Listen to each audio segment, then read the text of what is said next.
नमस्कार, आप देख रहे हैं जन टीवी और मैं आपके साथ आकांक्षा पारिक। खबरों की शुरुआत करते हैं आज की हेडलाइंस के साथ।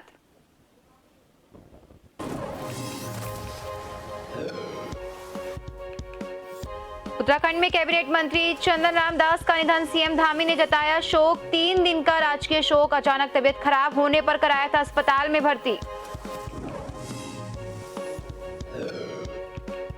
अल्मोड़ा में मन की बात कार्यक्रम को लेकर कार्यकर्ताओं की बैठक, जिला अध्यक्ष लीला बिष्ट ने की शिरकत। मीटिंग में बूथ सशक्तिकरण अभियान की समीक्षा।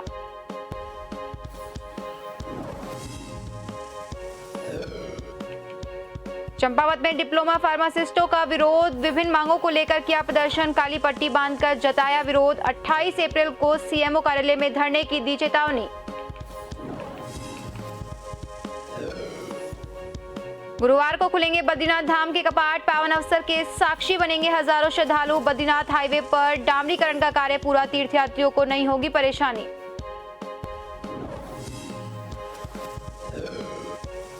और उत्तराखंड में आगामी 1 सप्ताह तक मौसम खराब होने के संकेत, 3 जिलों में एवलांच की दी चेतावनी, खास हिदायत बरतने के दिए निर्देश।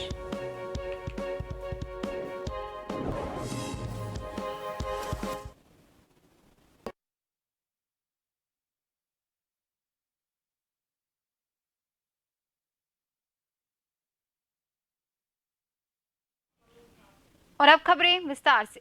कैबिनेट मंत्री चंदन राम दास के आकस्मिक निधन पर कैबिनेट मंत्री डॉक्टर प्रेमचंद अग्रवाल ने दुख प्रकट किया। उन्होंने पीड़ित परिवारों के प्रति अपनी संवेदनाएं व्यक्त करते हुए अपने समस्त कार्यक्रम तत्काल प्रभाव से निरस्त कर दिए।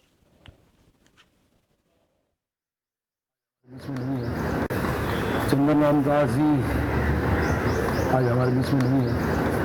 निश्चित रूप से हम सभी को उनके निधन से बहुत बड़ा आघात लगा है, बहुत दुख हुआ है। बहुत ही सौम्य प्रवृत्ति के, बहुत ही मिलनसार और जनता से सीधा जुड़े हुए, जिस प्रकार से मुझे उनसे अनेकों बार मिलने का सौभाग्य प्राप्त हुआ था। अनेकों बार मैं उनके साथ मैंने काम भी किया। अभी हाल में वो हमारे मंत्रिमंडल के सहयोगी थे। जिस प्रकार से अपने विभाग के तमाम मंत्रालयों में वो काम करते थे, बीमारी रही उसके बावजूद वो काम करते थे। वो जिस प्रकार से जनता से उनका सीधा जुड़ाव था, मैं कह सकता हूँ कि 1997 में पहली बार वो निर्दलीय प्रत्याशी के रूप में नगर पालिका अध्यक्ष बने थे। जिस प्रकार से उन्होंने वहाँ एक काम करके छाप छोड़ी थी, वही क्रम उनका जारी रहा। और उनका जाना निश्चित रूप से हमारे पूरे मंत्रिमंडल के लिए, हम सब के लिए, पूरे उत्तराखंड के लिए बहुत ही कष्टकारी है। कैबिनेट मंत्री चंदन राम दास का आज बागेश्वर में निधन हो गया। अचानक उनकी तबीयत बिगड़ी और उन्हें अस्पताल में भर्ती कराया गया, लेकिन इलाज के दौरान उनकी मौत हो गई। चंदन राम दास पिछले कई समय से बीमार चल रहे थे, उनका इलाज चल रहा था और आज उनकी तबीयत ज्यादा खराब हुई और उन्होंने जिला अस्पताल में आखिरी सांस ली। कैबिनेट मंत्री चंदन राम दास के निधन पर भाजपा के प्रदेश प्रवक्ता हेमंत द्विवेदी ने अपनी शोक संवेदनाएं प्रकट करते हुए कहा कि उन्होंने राज्य के लिए बहुत कुछ किया है। सामाजिक और राजनीतिक जीवन में उनके योगदान को हमेशा याद किया जाएगा और इस दुख की घड़ी में वहां उनके परिवारों के प्रति शोक संवेदना व्यक्त करते हैं। खड़े हैं और ईश्वर से प्रार्थना करते हैं कि उनकी दिवंगत आत्मा को। आज हम सब लोग बहुत स्तब्ध और दुखी हैं। जिस प्रकार का दुखद समाचार प्राप्त हुआ कि अगर चंदन राम दास जी का निधन हो गया, एक पार्टी के लिए और राज्य के लिए एक बहुत बड़ी क्षति है। उन जैसा एक विनम्र, बहुत सरल और बहुत ही एक अच्छे नेता के रूप में जो है कि पूरे राज्य के अंदर उनको जाना जाता था। उनकी विनम्रता के लिए, उनकी सरलता के लिए मैं समझता हूँ शायद इसकी क्षतिपूर्ति कर पाना बहुत मुश्किल है। हम सब इस दुख की घड़ी में पूरा परिवार उनके परिवार के साथ में खड़े हैं और ईश्वर से प्रार्थना करते हैं कि उनकी दिवंगत आत्मा को अपने श्री चरणों में स्थान दे और उनके परिवार को इस दुख को सहने की शक्ति प्रदान करें। कैबिनेट मंत्री चंदन राम दास का आज बागेश्वर में निधन हो गया। आज अचानक उनकी तबीयत बिगड़ी, जिसके बाद उन्हें जिला अस्पताल में भर्ती कराया, लेकिन इलाज के दौरान उनकी मौत हो गई। आपको बता दें, चंदन राम दास पिछले कई दिनों से बीमार थे और उनका इलाज चल रहा था, लेकिन आज अचानक उनकी तबीयत ज्यादा खराब हुई और उन्होंने जिला अस्पताल में इलाज के वक्त अपनी आखिरी सांस ली। कैबिनेट मंत्री चंदन राम दास के निधन पर हल्द्वानी विधायक सुमित हृदयेश ने भी अपनी शोक संवेदना प्रकट करते हुए कहा कि उन्होंने राज्य के लिए बहुत कुछ किया। सामाजिक और राजनीतिक जीवन में उनके योगदान को हमेशा याद किया जाएगा और इस दुख की घड़ी में वहां उनके परिवार के प्रति शोक संवेदना व्यक्त करते हैं। समाज के प्रति और जो राज्य के प्रति जो योगदान था वो वाकई में अभूतपूर्व था। और चंदन रामदास जी कैंसर बीमारी से ग्रस्त थे काफी समय से, तब भी सदन में भी आए, सदन में भी गैरसैंण में एक दिन आए थे और जवाब भी दिए उन्होंने अपने विभाग के। लेकिन ये बड़े दुर्भाग्य का विषय है कि हमने ऐसा हमारा नेता खो दिया और मेरी पूरी संवेदनाएं उनके समर्थकों के और उनके परिवार के साथ। उत्तराखंड विधानसभा अध्यक्ष रितु खंडूरी भूषण ने उत्तराखंड सरकार में कैबिनेट मंत्री और बागेश्वर विधानसभा से विधायक चंदन राम दास के आकस्मिक निधन पर अपनी शोक संवेदना व्यक्त की। उन्होंने कहा कि चंदन राम दास काफी सरल और सौम्य स्वभाव के थे। उनके आकस्मिक निधन का समाचार काफी दुखद और पीड़ादायक है। उन्होंने चंदन राम दास को याद करते हुए कहा कि यमकेश्वर से पहली बार विधायक निर्वाचित होकर आई थी तो चंदन राम दास ने ही उन्हें सदन और विधायकी के काफी गुण सिखाए। वो युवा विधायकों की काफी मदद किया करते थे। रितु खंडूरी ने कहा कि उनका समय निधन बागेश्वर के साथ साथ पूरे प्रदेश के लिए अपूरणीय क्षति है। माननीय चंदन रामदास जी का निधन की आज मैंने दुखद खबर सुनी। मैं बहुत आहत हूँ, दुखी हूँ। सरल सौम्य स्वभाव के चंदन रामदास जी एक बड़े नेता थे, प्रदेश के बड़े नेता थे। हमारे लिए, हमारे प्रदेश के लिए ये बहुत बड़ा नुकसान है। पर्सनली मैं उनको पिछले 5-7 साल से जानती थी। नए विधायक होने पर मैं उनके पास अक्सर कुछ सीखने जाती थी, तो बड़े प्रेम से, प्यार से वो मुझे चीज़ें बताते थे, मदद करते थे, तत्पर रहते थे मदद करने में। कई बार उनके आवास पर भी मैं बागेश्वर पहुंची हूँ। आज उनके निधन के बारे में सुनकर मैं बहुत दुखी हूँ।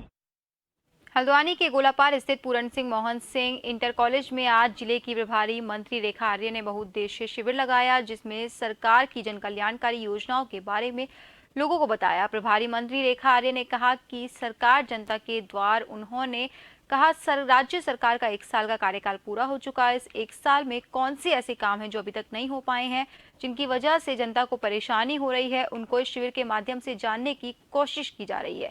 रेखा आर्य का कहना है कि इस तरह के बहुउद्देशीय शिविर में जिलाधिकारी से लेकर सभी विभागों के अधिकारी मौजूद रहें, जिसमें फरियादी अपनी कई समस्या लेकर आते हैं, उनका निस्तारण किया जाएगा।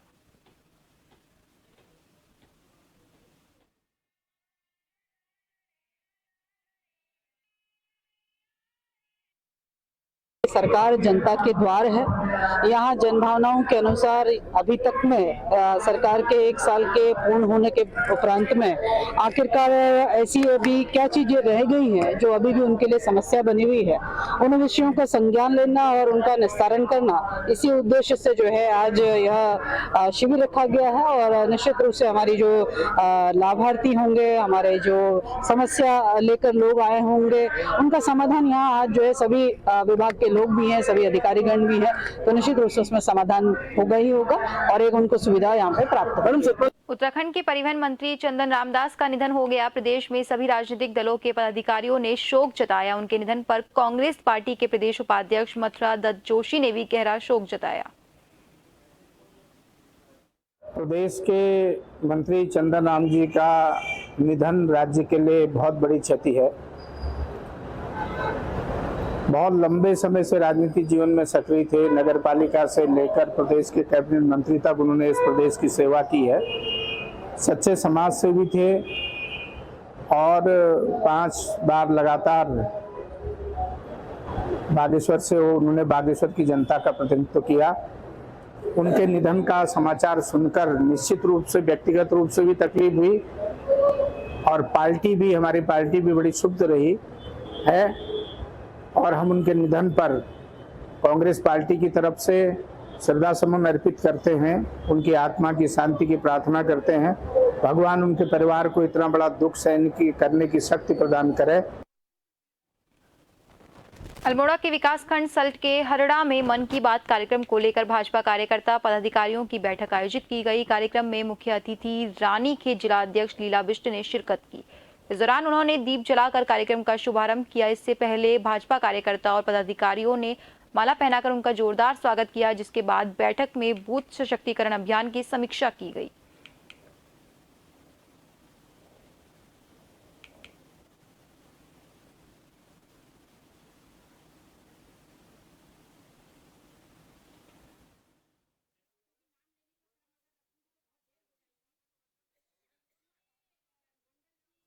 मसूरी के शहरी क्षेत्रों में कूड़ा प्रबंधन का निरीक्षण करने आई स्वच्छ भारत मिशन की संयुक्त सचिव रूपा मिश्रा ने गड्डी खाना क्षेत्र में अपशिष्ट प्रबंधन सुविधा, सीवर ट्रीटमेंट प्लांट सहित सफाई व्यवस्था का निरीक्षण किया। इसके बाद उन्होंने आईडीएच बिल्डिंग के पास कूड़ा डंपिंग जोन का निरीक्षण किया और वहां की व्यवस्थाओं का जायजा लिया। इस दौरान उन्होंने पेयजल निगम द्वारा बनाई गई एसटीवी का भी निरीक्षण किया। साथ ही क्षेत्र में फैली बदबू के निस्तारण के लिए अपनाई जा रही प्रक्रिया को लेकर अधिकारियों से जानकारी ली।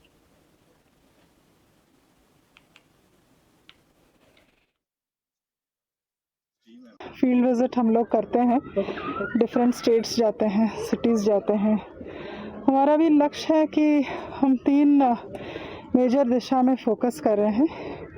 एक है शहर में जो दैनंदिन जो सॉलिड वेस्ट निकलता है वो प्रोसेस हो जाए, पुराने जितने भी डंप साइट्स हैं उनको क्लियर किया जाए और लोगों के बीच में एक पार्टिसिपेशन जनरेट हो जिससे कि सोर्स सेग्रीगेशन हो, सिंगल यूज़ प्लास्टिक के प्रति अवेयरनेस हो। तो इसमें 2 निर्देश दिए गए हैं कि जो कूड़ा बचा हुआ है उसका प्रोसेसिंग कराया, लिगेसी वेस्ट ट्रीटमेंट बोलता है, उसके लिए फंडिंग हम डायरेक्टरेट से कर देंगे। इसके अलावा अगर यहाँ पे ये जो बदबू आ रही है खत्म हो जाए तो इसको एक वॉकिंग ट्रैक के रूप में डेवलप किया जा सकता है, जिससे मसूरी वालों को पता चलेगा कि थोड़ा आपकी हेरिटेज क्या थी और इससे लोगों का लगाव भी होगा अपने क्षेत्र के प्रति। बिल्कुल इसमें जन सहभागिता सबसे जरूरी है, इसलिए मैंने बोला है कि जो यहाँ के सम्मानित लोग हैं उनसे बात करके देखिए इसमें क्या ब्यूटी आप कर सकते हैं।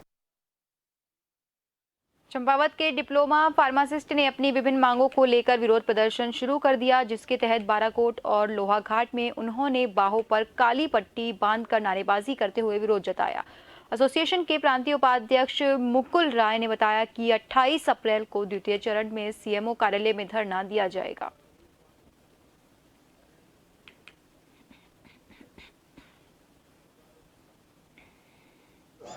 आज तीसरे दिन इसलिए जारी है क्योंकि फार्मासिस्ट के पदों में आईपीएचएस मानक की तरह से कमी आ गई है और उस कमी की वजह से कार्य प्रभावित हो रहे हैं और जो उन पदों में कटौती हो रही है उनको पुनः उन पदों को यहाँ पर बरकरार किया जाए और जो फार्मासिस्ट के 63 निष्क्रिय पद हैं उन्हें सक्रिय किया जाए। जो पदोन्नति में डीपीसी देर से हो रही है उसे तत्काल करा के पदोन्नतियाँ कराई जाए। देहरादून में स्कूलों की छुट्टी के समय दोपहर में सड़कों पर भयानक जाम देखने को मिलता है, जिसे लेकर आरटीओ एनफोर्समेंट शैलेश तिवारी ने कहा कि इसके लिए अभिभावक कार पुलिंग कर सकते हैं। एक कार से ही 3-4 बच्चों को लाया जा सकता है, जिससे जाम लगने की स्थिति में कमी आएगी।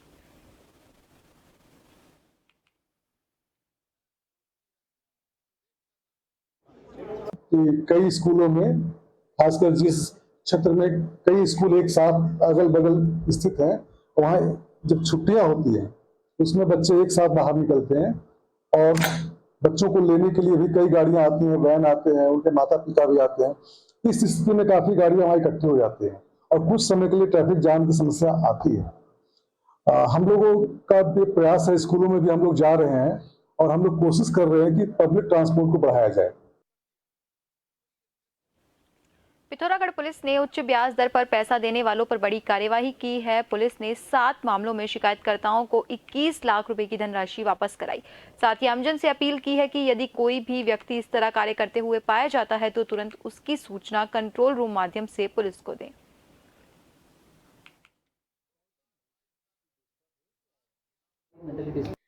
जनपद की फाइनेंशियल फ्रॉड यूनिट के द्वारा इस वर्ष में कुल 21 लाख रुपए भी बरामद कर लोगों को वापस करवाए गए हैं। मेरा समस्त जनता से अनुरोध है, यदि आपके आसपास कोई ऐसा व्यक्ति है जो इस प्रकार का कार्य कर रहा है और लोगों के साथ ठगी कर रहा है, उसकी सूचना तुरंत पुलिस को दें।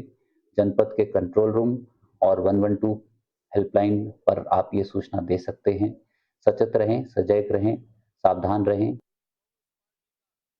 केदारनाथ में हेलीकॉप्टर हादसे को लेकर अखिल भारतीय अखाड़ा परिषद के अध्यक्ष महंत रविंद्र पुरी ने बड़ा संकेत मानते हुए उत्तराखंड सरकार को सचेत किया और कहा कि यात्रा से पहले हुए इस हादसे से सरकार को सबक लेना चाहिए। सरकार को 10 मई से लेकर 30 जून तक चारधाम यात्रा पर विशेष सावधानी बरतने की जरूरत है।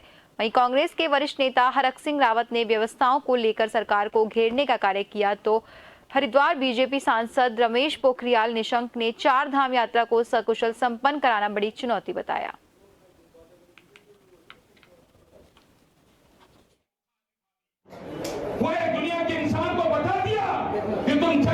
चारधाम यात्रा शुरू हो गई है। मुझे लगता है कि शायद इस समय जो परिस्थिति है पीछे के सारे रिकॉर्ड तोड़ने की स्थिति है।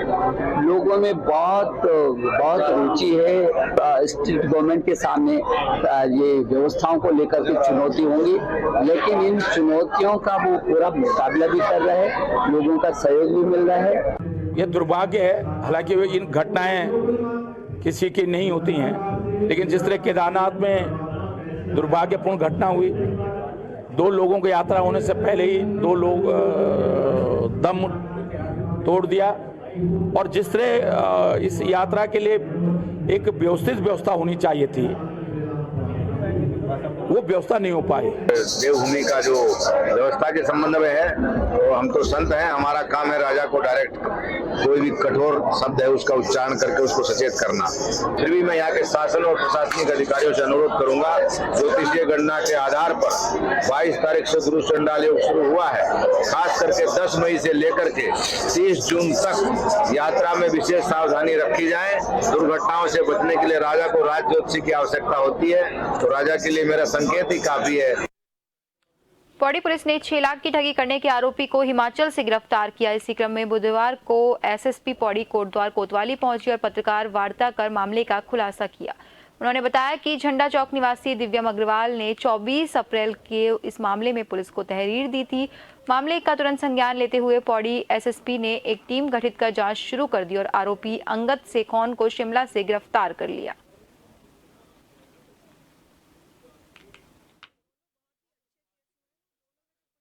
में मुझे ये मिला और दिल्ली में इसने मुझे झांसे में फंसाया कि भाई कि मैं न्यूजीलैंड ले जाऊंगा, आपको नौकरी दिलवाऊंगा, और वहाँ इसने मुझे होटल में एक मिला और वहाँ पे मुझे इसने फंसाया और मैं ब्लाइंड हूँ, तो इसने मेरा फ़ायदा उठाया उस चीज़ का। और इसने बेसिकली जो सिचुएशंस हैं उनको अंडर कंट्रोल रख के फिर इसने मेरा फ़ायदा उठाया और उसके बाद इसने मेरे को फंसाया कि भाई मैं आपको इतने डॉलर मिलेंगे, उतने डॉलर मिलेंगे। फिर इसने करेंसी के नाम पे पैसा चेंज करवाया कि भाई पैसा दो मुझे, मैं करेंसी चेंज करवाऊंगा। फिर इसने बोला मैं टिकट बुक कराऊंगा, मेरे को पैसा दो। फिर इसने बोला मैं वीज़ा बनवाऊंगा, मुझे पैसा दो। अब मुझे प्रोसेस नहीं पता था, इसीलिए इसने मेरे साथ गलत किया। और सबसे बड़ी बात है कि पुलिस ने बहुत अच्छा कोऑपरेट किया मुझे। कितने लाख इसने मेरे साथ 6 लाख रुपए टोटल इसने मेरे से ठग लिए। हमारे पास कोटद्वार निवासी दिव्यम की तहरीर आई थी, जिसमें उनके द्वारा बताया गया कि ऑस्ट्रेलिया में ऑकलैंड में नौकरी लगाने के नाम पर और वीज़ा दिलाने के नाम पर, टिकट के नाम पर उनसे जो है लगभग 6 लाख जो रुपए हैं वो ठग लिए गए थे। और उसके बाद जो अभियुक्त है उसने अपना फ़ोन बंद कर दिया था। तो इनके द्वारा जो तहरीर दी गई उस पर मुकदमा पंजीकृत किया गया। जो अभियुक्त था उसको ट्रेस आउट करने के लिए लगातार हमारे द्वारा प्रयास किए गए। उसके बाद एक टीम गठित की गई और हमारी टीम द्वारा कल उसे शिमला। इसी के साथ खबरों में वक्त हो चला एक छोटे से ब्रेक का। जल्द लौटेंगे, बने रहिए जन टीवी के साथ।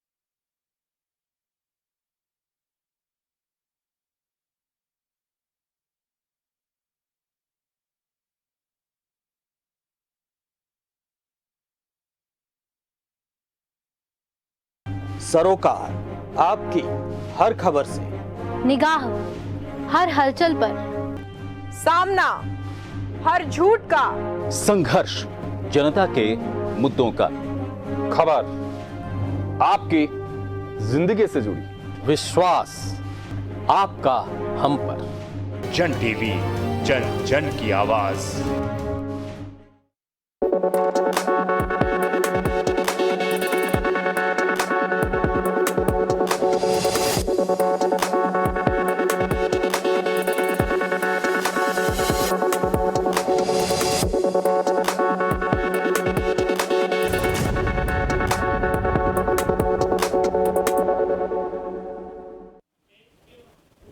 ब्रेक के बाद एक बार फिर से आपका स्वागत है। बढ़ते हैं अगली खबर की और। उत्तराखंड में अगले एक हफ्ते मौसम खराब रहने के आसार हैं। डीजीआरई चंडीगढ़ की और 3 जिलों में एवलांच की चेतावनी जारी की गई।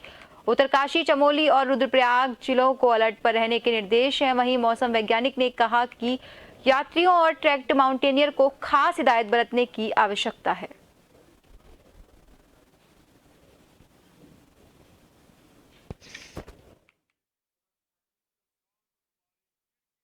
देखिए, जो उत्तराखंड के आंतरिक जनपद है, इनमें जो है अगले 4-5 दिनों तक जो है वर्षा और बर्फबारी मिलने की संभावना है।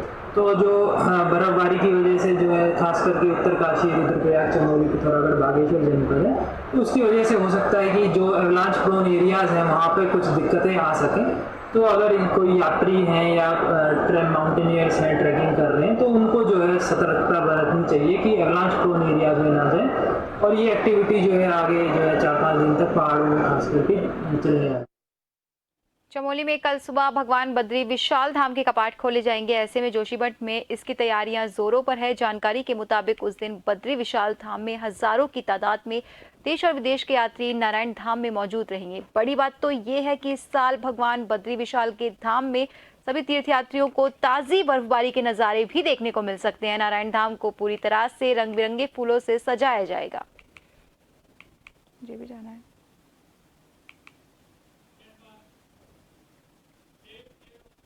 देहरादून में जिलाधिकारी हिमांशु खुराना और पुलिस अधीक्षक चमोली प्रेमेंद्र डोभाल द्वारा चारधाम यात्रा सड़क मार्ग का भ्रमण किया गया। वहीं इस दौरान यात्रा रूट पर जुटाई गई आधारभूत सुविधाओं, शौचालय, पानी, मेडिकल निर्माण कार्यों का स्थलीय निरीक्षण किया गया। आपको बता दें, यात्रा रूट पर मुख्य पड़ावों और दुर्घटना संभावित स्थानों का जायजा लेकर संबंधित विभागों को व्यवस्थाएं दुरुस्त करने के निर्देश दिए गए हैं।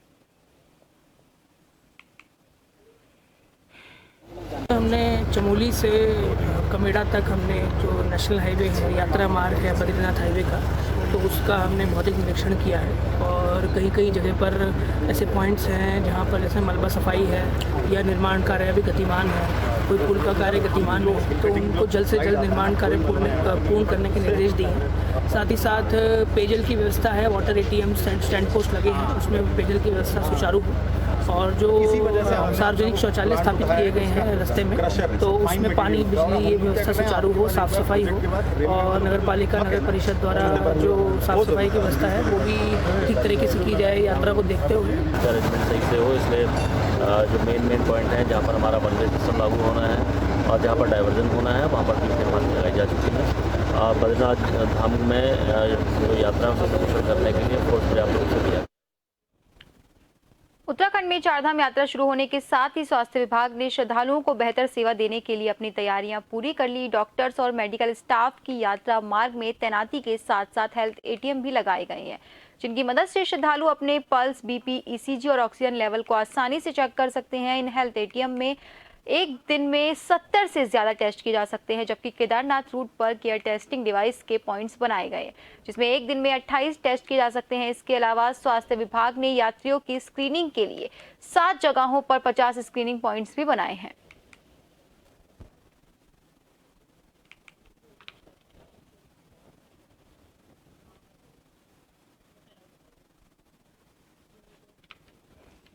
देखिए, चारधाम यात्रा मार्ग में सबसे पहले तो यात्रियों की सुविधा के लिए जितने भी हमारे डिस्ट्रिक्ट हॉस्पिटल से लेके PHC, CHC है, इन सभी में हम लोगों ने लगभग 50 हेल्थ ATMs हमने इंस्टॉल किए हैं, जो हमें CSR के अंतर्गत मिला था।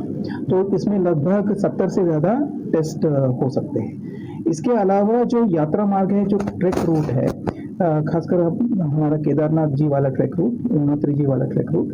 तो यहाँ पे हमने point of care testing devices install किए हैं। ये mobile hand in the lab in the bag devices हैं जो लगभग 28 टेस्ट कर सकते हैं, लेकिन जैसे टेम्परेचर, बीपी, पल्स, ईसीजी इत्यादि। और हमने लगभग 7 लोकेशन में लगभग 50 स्क्रीनिंग पॉइंट्स भी एस्टैब्लिश किए हैं।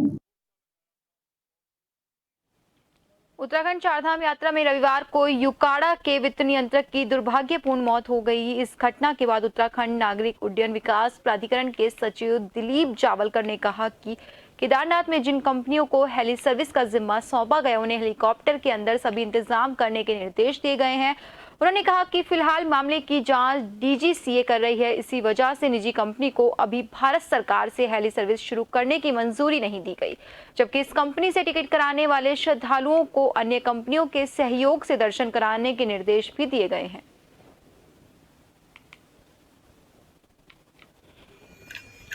इसी कारण से अगर और इस तरीके का अगर दुर्भाग्यवश इंसिडेंस हो जाता है तो उसकी एक व्यवस्था दी गई है। और डीजीसीए की टीम भी यहाँ पर एक्सीडेंट इंक्वायरी के लिए यहाँ पर ऑलरेडी पहुँच गई है। और उन्होंने भौतिक निरीक्षण भी किया गया है वो जगह का, और वहाँ पर जो व्यक्ति थे उनके अभी ये लिए जा रहे हैं, बयान वगैरह लिए जा रहे हैं। उसके भी जो भी अंतिम निष्कर्ष पर से आएंगे उसके हिसाब से कंपनियों पे अगर कोई जिम्मेदारी है तो वो बनेगी, उस तरीके से किए जाएंगे। उकाड़ा के लिए अगर कोई उसमें गाइडलाइंस मिलती है या कोई गाइडेंस मिल जाता है तो वो हम लोग तत्परता से पूर्ण करेंगे। जोशीमठ में कुछ दिनों पहले 2 निजी होटल्स को तोड़ने के बाद बद्रीनाथ नेशनल हाईवे पूरी तरह से क्षतिग्रस्त हो गया था, जिसके बाद सड़क निर्माण कंपनी ने कड़ी मशक्कत के बाद इसके डामरीकरण का कार्य पूरा कर दिया, जिससे तीर्थयात्रियों को किसी परेशानी का सामना अब नहीं करना पड़ेगा। वहीं अब जोशीमठ में काफी खुशी की लहर बनी हुई है।